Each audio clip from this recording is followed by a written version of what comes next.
న్యాయం జరగాలని జరుగుతున్న ఈ నిరాహార దీక్ష సభకు ఇది సంయుక్త నిర్వహణలో జరుగుతుంది. మీడియా మిత్రులారా, ఇక్కడ ఒక విషయాన్ని గమనించండి. ఇంతకు ముందు మిత్రులు మద్దతులు ఎవరికి ఎవరు తెలియజేయట్లేదు. సంయుక్త నిర్వహణ ఇది. తెలంగాణ జాగృతి సంఘం, తెలంగాణ జాగృతి మరియు బీసీఎస్సీ జేఏసీ డిఎస్పీలు సంయుక్త ఆధ్వర్యంలో జరుగుతున్న పగలు జరిగినది ఒక మహాధర్నా. ఖమ్మం జిల్లా చరిత్రలో నిలబడే అతిపెద్ద ధర్నా ఇది. ఈ ధర్నాకి ఖమ్మం పట్టణంలో ఏ రాజకీయ పార్టీలు ఏనాడు చేయని ఒక మహాధర్నా జరిగింది. ఇది చరిత్రలో నిలబడతా ఉంటుంది. అనేక పార్టీలు అనేక సందర్భాల్లో కనపడ్డ వాళ్ళు వందల వేల మంది భూబాధితుల కోసం ఒక్క రాజకీయ పార్టీ కనపడలేదు.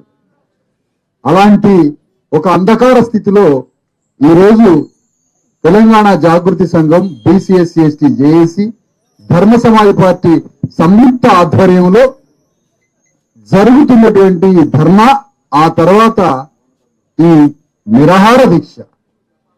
ఎందుకు ఈ కంటిన్యూటీగా జరుగుతున్నది కార్యక్రమం? పొద్దున శిబిరం దగ్గరకు వచ్చి మిమ్మల్ందరినీ పలకరించి ఇక్కడ ఒక సభలాగా జరిపి ఇక్కడి నుండి అంబేద్కర్ బొమ్మ దగ్గరికి ఒక యుద్ధానికి బయలుదేరినాం. మనకున్న ఒకే ఒక ఆయుధం నిరాహార దీక్ష, లేదంటే ధర్నా. మనది ఏదో ఒక రూపంలో ప్రభుత్వం ముందు నిరసన ప్రకటించడం, ధర్నా చేయడం. మన నిరసన ద్వారా, మన ఒత్తిడి ద్వారా, మన గలం ద్వారా మన బాధల్ని, కన్నీళ్ళని మన నిరసన రూపంలో నడి రోడ్డు మీద ఒక ఒత్తిడి ఇచ్చి ప్రెజర్ గ్రూప్ తో రాజ్యానికి తెలియజేయడం. ఆ విధంగా మధ్యాహ్నం పూట జరిగిన మహాధర్నాలో పోలీసులు మనకి మధ్య ఒక భారీ యుద్ధం జరిగింది. అన్నిటికన్నా గొప్ప విషయం ఏంటంటే, నాయకులు ఉంటారు, సహజం అది. కానీ ఆ యుద్ధంలో భూమిని పోగొట్టుకున్న బాధితులంతా ఒక చాకలి ఐలమ్మ సమ్మక్క సార్లక్కలాగా యుద్ధం చేశారు. ఇది ఒక అద్భుతమైనటువంటి చరిత్ర ఘట్టం. ఇది చరిత్రలో లిఖించదగ్గ ఘట్టం. మీ పిల్లలకి, మీ బిడ్డలకి ఏమిచ్చారు అంటే పోరాటం చేసే యుద్ధాన్ని వారసత్వంగా మీ బిడ్డలకి ఇచ్చిన చరిత్ర నెలకొల్పారు ఈరోజు. అంత గొప్ప పోరాడినటువంటి మనం ఇది సాధించుకోవాలి కదా. ధర్నా జరిగింది 3.5-4 గంటలు, 4 గంటలు కదా 5 గంటలు జరిగింది. ఆ ధర్నాలో అరెస్టు చేశారు. అందరినీ అరెస్టు చేసి పోలీస్ స్టేషన్లో పెట్టినా మంచినీళ్ళు తాగడం తప్ప ఒక్క మెతుకు కానీ ముట్టుకోలేదు. ఈ దీక్ష వాళ్ళు హాస్పిటల్లో పెట్టినా, వాళ్ళు సబ్ జైల్లో పెట్టినా, వాళ్ళు పోలీస్ స్టేషన్లో పెట్టినా, ఎక్కడ పెట్టినా మెతుకు ముట్టొద్దు అని నిర్ణయం తీసుకున్నామమ్మా ఈరోజు.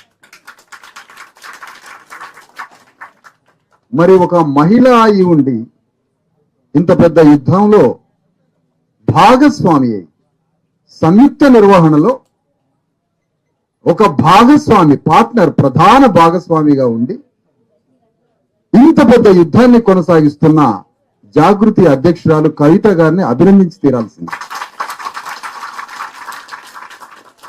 ఎందుకు? పార్టీలు కమ్యూనిస్ట్ పార్టీలు అడిపోయినాయి, భారతీయ జనతా పార్టీ అడిపోయింది, బీఆర్ఎస్ పార్టీ అడిపోయింది, కాంగ్రెస్ పార్టీలో ఎవడైనా మద్దతు ఇచ్చేవాడు వాడేడిపోయిండు. ఏ పార్టీ లేని ఒక అదృశ్య సమయంలో ఒక బీసీఎస్సీ జేఏసీ ప్రజా సంఘంగా, ఒక ధర్మ సమాజ్ పార్టీ రాజకీయ వేదికగా, ఒక తెలంగాణ జాగృతి అధ్యక్షురాలు, రేపు త్వరలో రాజకీయ పార్టీ వేదికగా ప్రారంభం కాబోతున్న ఆ సంస్థ, ఈ 2 సంస్థలు కలిసి సంయుక్తంగా యుద్ధం చేయాలని నిర్ణయించినాయి. ఈ సమస్యని పరిష్కారం చేయడానికి కావలసిన పోరాటాన్ని తీర్చిదిద్దడానికి యుద్ధాన్ని కొనసాగించాలి. అందుకనే మీకు మధ్యాహ్నం ఒక మాట చెప్పడం జరిగింది. సమస్యని ఎట్లా పరిష్కరించుకోవాలి, సమస్యని పరిష్కరించుకునేంత వరకు ఈ యుద్ధాన్ని, ఈ పోరాటాన్ని విశ్రమింపజేయద్దు, దీన్ని కొనసాగించాలి అని మీకు మాట చెప్పడం జరిగింది ఉదయం పీఠం మీ అందరికీ. ఉదయమే కాదు, 4-5 రోజుల క్రితం వచ్చినప్పుడు అమ్మా హైదరాబాద్ లో అనేక రాజకీయ పార్టీలు ఉన్నాయి, అనేక సంఘాలు ఉన్నాయి. వాళ్ళందరినీ కలవాలి, వాళ్ళందరినీ మాట్లాడాలి, ఈ సమస్యకి పరిష్కారం చూడాలి అని పరిష్కారం కోసం కావలసిన కార్యాచరణను సిద్ధం చేయాలి అని అనేక మందిని సంప్రదించి మరి ఈ పోరాటంలో పాల్గొనాల్సిన పరిస్థితి వచ్చింది. అందుకనే ఈ సమస్య మీద రాష్ట్ర ప్రభుత్వం ఏం చెబుతుంది అసలు?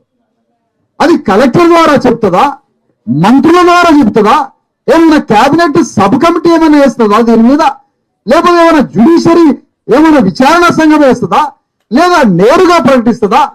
ఏదన్నా చేయండి, కానీ మా ఆత్మ గౌరవంతో కట్టుకున్న వెలుగుమట్ల భూమిలో ఏ భవనాలైతే, ఏ ఇండ్లైతే, ఏ రేకుల షెడ్లైతే, ఏ గుడిసెలైతే మా స్థలాలలో వేసుకున్నామో ఆ స్థలాలని రెగ్యులరైజ్ చేసి పట్టాలు చేతికిచ్చి కట్టిన భవనాలు కూలగొట్టిన వాటిని పునర్నిర్మించేంత వరకు ఈ యుద్ధం కొనసాగుతూనే ఉంటుందని మీ అందరికీ తెలియజేస్తాను. ఎందుకు పోరాటాన్ని ఆపాలమ్మా? కారణం ఎందుకు ఆపాలి చెప్పండి? ఒక సమస్యను ఎత్తుకున్నాక తల్లి, ఒక సమస్యను ఎత్తుకున్నాక అది పరిష్కారం అయ్యేంత వరకు పోరాడమే మానవ జీవితానికి అర్థం అమ్మా. కంటిన్యూగా యుద్ధం చేయాలి, అది పోగొట్టుకోదు, అవమానం మనకి. ఆ పోరాటాన్ని వదులుకున్నామంటే మనకి అవమానం, అది సిగ్గుచేటు అంటారు దాన్ని.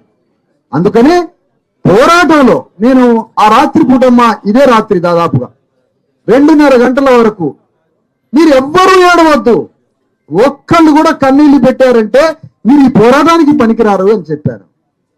ఎవరు ఏడవద్దు అని చెప్తే ఉదయం కూడా ఏడవకూడదని చెప్పిన తర్వాత మీరు కన్నీళ్లు పెట్టలేదు, యుద్ధం చేయడానికి వచ్చారు రోడ్డు మీదకి ఉదయం పూట. అందుకని ఈ రాత్రి పూట ఎందుకు వెళ్ళిపోవాలి? ఇంకా పోరాటం కొనసాగించాలి. ఈ పోరాటానికి ఏం చెప్తుంది రాజ్యం, గవర్నమెంట్ ఏం చెప్తుంది, అసలు డెసిషన్ ఏం చెప్తుంది, ఏం నిర్ణయం చెప్తుంది? కలెక్టర్ పరారైందమ్మా, ముఖం చూపించలేక మన దగ్గర నుంచి కలెక్టర్ డిసపియర్ అయిపోయి అదృశ్యం అయిపోయి దాక్కున్నాడమ్మా, ముఖం చాటేసి. మీ నీతి నిజాయితీ ముందు కలెక్టర్ పరారైందని ఈ సందర్భంగా ప్రకటిస్తున్నాను. కలెక్టర్ పరారైంది, జాయింట్ కలెక్టర్ పరారైందమ్మా, జాయింట్ కలెక్టర్ అదృశ్యం అయిపోయాడు, కలెక్టర్ అదృశ్యం అయిపోయాడు, మంత్రులు అదృశ్యం అయిపోయారు, అధికారులు అదృశ్యం అయిపోయారు. ఒక ఆర్టీఓ ఎవరో వచ్చి అర్థం కాని ఏదో మాట మాట్లాడిపోయాడు. ఈ సందర్భంగా ఎప్పుడైనా కూడా ప్రపంచం ఇప్పటిదాకా మారి ఎంతో కొంత ఈ ప్రపంచం బాగుపడిందంటే అమ్మా తిరుగుబాటు చేయబట్టే, ప్రశ్నించబట్టే, పోరాటం చేయబట్టే, ఎదురు తిరగబట్టే ప్రపంచం మారుతూ ఉంటది. ప్రపంచం ఎప్పుడు మారుతుంది? ఎదురు తిరిగితే మారుతుంది. ఎదురు తిరగపోతే యథాస్థితిగా ఉంటది ప్రపంచం ఎప్పుడు. దాన్ని టర్న్ చేయాలంటే ఒక సమ్మక్క సారలక్కలు, ఒక సాకలి ఐలమ్మలు చేసిన యుద్ధంతో ప్రపంచం మారిందమ్మా. అందుకని మీరు కూడా ఆ పోరాటాన్ని కొనసాగించాలి. ఇది మా అందరికీ గర్వకారణం. ఏ విధంగా ఒక సంయుక్తంగా ఏ రాజకీయ పార్టీ, ఏ సంఘాలు, ఏ రాజకీయ పార్టీలు, ఏ సంఘాలు మీ బాధితుల పట్ల ఒక్కరు ముందుకు రాని తరుణంలో ఒక జాగృతి సంఘంతో, ఒక జేఏసీ, ఒక ధర్మ సమాజ్ పార్టీ సంయుక్తంగా పోరాడుతున్నందుకు సగర్వంగా ఉండమ్మా. మీ అందరి ముందు గర్వపడుతున్నాం.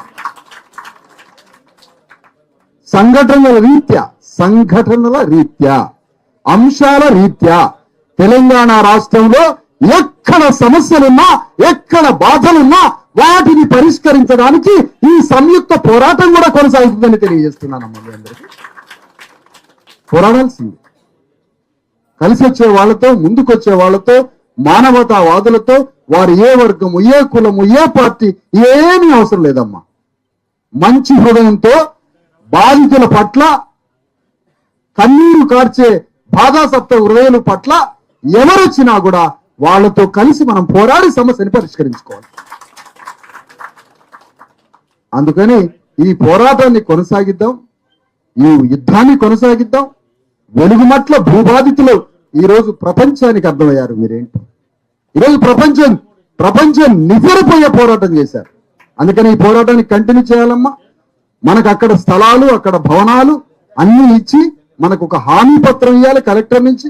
ఇన్నాళ్ళు 20 రోజుల నుంచి వృత్తిని కోల్పోయి, తిండిని కోల్పోయి, ఆరోగ్యాలను కోల్పోయి, బట్ట తిండి పొట్ట ఏమీ లేకుండా బాధితులైన వారికి కాంపన్సేషన్ 20 రోజులు కూడా మనందరికీ అవన్నీ కేటాయించే విధంగా మన పోరాటం కొనసాగించాలని కోరుతున్నాను.